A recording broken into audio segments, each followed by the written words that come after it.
नमस्कार। आज मैं मिश्रित धागों के बारे में चर्चा करूंगी।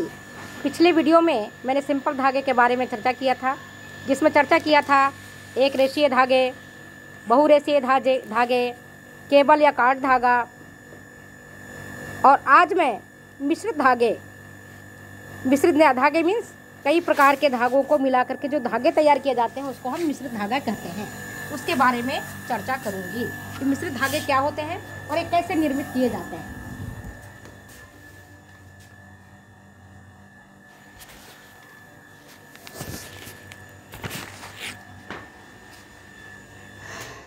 विभिन्न वर्गों के रेशों को एक साथ मिलाकर, काटकर, बंटकर, वैठन देकर विभिन्न प्रकार के धागे बनाए जाते हैं। समझ गए? और इन्हें ही हम मिश्रित धागे कहते हैं। इनकी रचना गूढ़ और जटिल होती है। इनमें कई रंगों के रेशों को मिलाकर धागे का निर्माण किया जा सकता है। धागे की लंबाई, व्यास, आकार, प्रकार में भी विभिन्नता हो सकती है। ऐंठन की दर अनियमित एवं थोड़े थोड़े अंतराल पर हो सकती है। कहीं ज़्यादा ऐंठन दी जाती है तो कहीं बिल्कुल ही बिना बटे ही कच्चा छोड़ दिया जाता है। इसे धागे में विभिन्नता आ जाती है, जिस कारण ये धागे अत्यंत ही सुंदर लगते हैं और इस कारण इन्हें हम फैंसी धागों के नाम से भी जानते हैं। धागों को सुंदर, मनोहारी एवं आकर्षक बनाने के लिए फंदे, गांठे, अतिरिक्त घुमाव, जिसको हम एक्स्ट्रा ट्विस्ट कहते हैं, नमूने, डिजाइन इत्यादि बनाए जाते हैं। अब ये देखोगे तो मिश्रित धागे की रचना में 3 धागों का प्रयोग कर सकते हैं। एक धागे का प्रयोग आपको आधार के रूप में देना पड़ता है, दूसरे धागे से आधार वाले धागे पर डिजाइन बनाना पड़ता है और तीसरे धागे का प्रयोग इन दोनों धागों को बांधने के लिए किया जाता है। और ये धागे सजावट के उद्देश्य से तैयार किए जाते हैं, मजबूती में ज़्यादा नहीं होते, क्योंकि जहाँ कहीं भी आप फैशन देखोगे वहाँ आपको मजबूती कम मिलेगी। इस प्रकार आप फैंसी धागे में देखते हो तो कहीं ऐंठन कम तो कहीं अधिक, कहीं लूप तो कहीं नमूने इत्यादि बनाए जाते हैं, कहीं कहीं फंदे और गांठे बनाए जाते हैं। इससे धागा तो सुंदर और आकर्षक दिखता है, परंतु समान ऐंठन युक्त और चिकने धागे के अपेक्षाकृत कमज़ोर होता है, क्योंकि जहाँ से नमूना, डिजाइन, गांठे, फंदे या बिना ऐंठन युक्त भाग रहता है वही भाग धुलाई के दौरान घिसावट के लिए उद्भासित रहता है। इस कारण यह वस्त्र, जब आप वस्त्रों की धुलाई करते हो या जहाँ से वस्त्र पर रगड़ पड़ता है वहीं से घिस करके फट जाता है।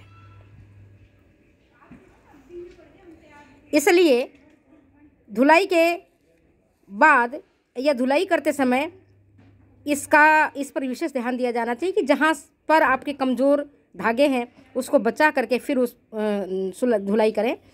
अगर उसको रगड़ के धुलाई करेंगे तो हो सकता है कि लूप खुल जाए आपका, और इस कारण आपकी जो वस्त्र की टिकाऊपन है, ड्यूरेबिलिटी है और सर्विसिबिलिटी है वो भी कम हो सकती है। तो इनको हमें ध्यान में रखना पड़ेगा। दूसरा, मिश्रित धागे का दूसरा प्रमुख जो लाभ है वह ये है कि जब 2 अलग अलग वर्गों के धागों को एक साथ मिलाकर मिश्रित धागा तैयार किया जाता है तो तैयार धागे में दोनों ही वर्गों के रेशे के गुण स्वतः ही समाहित हो जाते हैं। जैसे मान लो टेरिकॉट 2 धागे से बना है, एक होता है टेरिलिन, दूसरा होता है कॉटन। तो जो टेरिलिन का गुण है, जैसे बहुत आसानी से सफाई कर लेना, मजबूती, प्रत्यास्थता, प्रत्यस्कंदता, ये गुण टेरिकॉट वस्त्र में स्वतः आ जाते हैं, क्योंकि इसमें एक धागा आपका टेरिलिन का बना हुआ है, दूसरा कॉटन के बने होने के कारण इन रेशों में जो सूती रेशों की अवशोषकता और आरामदायकता का गुण आता है वह इसमें स्वतः ही समाहित हो जाता है। इस प्रकार से ये वस्त्र देखोगे तो 100% टेरिलिन व सूती से कहीं ज़्यादा बेहतर और श्रेष्ठ साबित होते हैं। इसी प्रकार रेशम और रेयन को मिलाकर के मिश्रित वस्त्र तैयार किए जाते हैं। शुद्ध रेशमी वस्त्र काफ़ी महंगा होता है। रेयन के साथ मिला देने से इसकी सौंदर्यता एवं अलौकिकता में कोई कमी नहीं आती है, बल्कि जिस तरह से रेशम दिखता है उसी तरह से ये वस्त्र भी दिखते हैं, परंतु इनके जो कॉस्ट है उसमें काफ़ी कमी आ जाती है। साथ ही इस प्रकार मिश्रित प्रकार के वस्त्र में रेयन एवं रेशम दोनों ही वर्गों के गुण सन्निहित हो जाते हैं। इस प्रकार यह सभी जो वस्त्र आपको मैंने बताया सभी आयु वर्ग के लोगों के लिए सुलभ हो जाता है और सर्व गुणों से, जैसे आपने नायलॉन को मिला कर दिया या टेरिलिन को मिलाया, पॉलिस्टर को मिलाया, जिनके साथ उनमें ये गुण विभूषित हो जाते हैं। इसलिए ये अधिक लोकप्रिय होते हैं। नित्य नए प्रकार के मिश्रित धागों से सजावट के उद्देश्य से फैंसी धागे तैयार किए जाते हैं।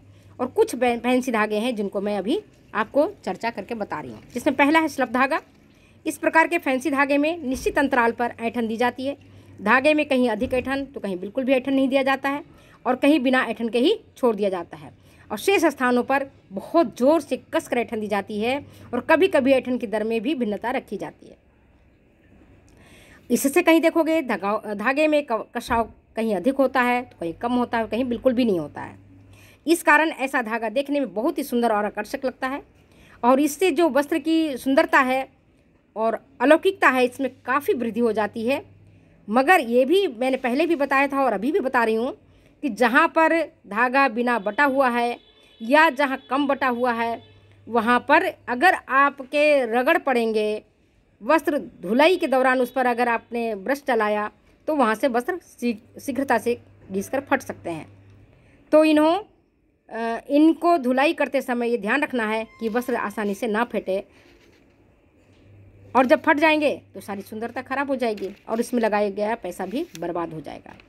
तो इसलिए अगर आप फैंसी क्लोथ्स खरीद रहे हैं, फैंसी परिधान खरीद रहे हैं, तो ध्यान रखें कि उनका संचयन, उनका संरक्षण, उनकी धुलाई, उनका रख रखाव में आपको मेहनत करना पड़ेगा, ध्यान देना पड़ेगा, तब आप वास्तव में उसका कॉस्ट वसूल पाएंगे। दूसरा होता है फ्लेक धागा। फ्लेक धागा भी स्लप धागा का ही रूपांतरित एवं संशोधित रूप है। इसमें एक धागा कम बटा हुआ और बिना बटा हुआ रहता ही है, और इसी बिना बटे हुए धागे पर दूसरा धागा कस कर बटा हुआ धागा लपेट दिया जाता है। यह धागा देखने में भी बहुत सुंदर और आकर्षक लगता है, परंतु यह निर्बल और कमज़ोर होता है, क्योंकि नीचे का बिना बटा धागा कमज़ोर होता है, जो घिसावट के दौरान शीघ्रता से टूट जाता है। इसको भी सभी फैंसी, चाहे कोई भी आप कुछ भी खरीदो, फैंसी धागे को से बने जो भी वस्त्र हैं उन पर विशेष ध्यान देना पड़ता है। इसके बाद है स्पाइरल या कॉर्कस्क्रू धागा। 2 प्लाई या 2 से अधिक प्लाई वाले धागों को एक साथ मिलाकर इस प्रकार के धागे का निर्माण किया जाता है। इसमें धागे की व्यास, लंबाई एवं मोटाई में भिन्नता रहती है। इसमें भी एक धागा बिना ऐंठन का और दूसरा धागा अत्यधिक ऐंठन युक्त रहता है। बिना ऐंठन वाले धागे पर अत्यधिक ऐंठन युक्त धागा इतना कसकर लपेटा जाता है कि बिना ऐंठन वाला धागा दिखाई नहीं पड़ता है। यह धागा भी देखने में अत्यंत सुंदर लगता है, परंतु लगातार प्रयोग से मोटे धागे के लहरदार घुमाव जो ऊपर की तरफ दिखाई देते हैं, घिसकर जल्दी फट जाते हैं। इस कारण वस्त्र की टिकाऊपन और कार्यक्षमता भी प्रभावित होती है। चौथा फैंसी धागे में आता है रेटाइन धागा। यह धागा काफ़ी प्रचलित है, वस्त्र उद्योगों में इसका अधिक उपयोग किया जाता है। यह धागा भी जो मैंने आपको बताया कॉर्कस्क्रू यार्न या स्पाइरल यार्न की तरह ही होता है, और इसी का ये रूपांतरित और संशोधित रूप है। इसकी बटाई भी स्पाइरल धागे के समान ही होती है। इसमें भी बिना ऐंठन युक्त धागे पर दूसरा कसकर बटा हुआ ऐंठन युक्त धागे को लपेटा जाता है, परंतु धागे निर्माण करते समय इस पर बीच बीच में फंदे छोड़ दिए जाते हैं। इन फंदों को तीसरे धागे से यथास्थान बांधा जाता है, परंतु जब कभी फंदे फंसकर खींच जाते हैं तो इनका आकार और रचना बिगड़ जाती है, फलतः वस्त्र अपना आकर्षण खो बैठता है। 5वां है लूप, कुंडलीनुमा या बाउसले धागा। इस प्रकार के फैंसी धागे भी 2 या 2 से अधिक धागों को मिलाकर खिंचाव देकर बनाए जाते हैं। इसमें एक धागे को आधार के रूप में प्रयोग किया जाता है और दूसरे धागे से निश्चित दूरी पर विभिन्न आकार के फंदे बनाए जाते हैं। लूप बने होने के कारण वस्त्र आकर्षक दिखता है। छठा है आपका गांठ वाला या धब्बे वाला धागा। इस प्रकार के धागे निर्माण में भी 2 धागों का प्रयोग किया जाता है। इसमें एक धागा आधार का काम करता है, दूसरा धागा पहले धागे पर निश्चित अंतराल पर एक ही स्थान पर देर तक लपेटते जाते हैं, जिससे वहाँ गांठें होने का भ्रम होने लगता है। शेष स्थानों पर धागों को दूर दूर लपेटा जाता है और इन धागों को विभिन्न रंगों के धागों से तथा विभिन्न आकार में बनाया जाता है।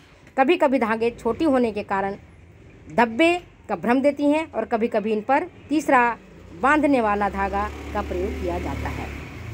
और इसके बाद आता है लास्ट में आपका ग्रैंडल धागा। जब 2 या 2 से अधिक धागों को एक साथ मिलाकर बंटकर या ऐंठन देकर धागा तैयार किया जाता है तो इसे हम ग्रैंडल धागा कहते हैं।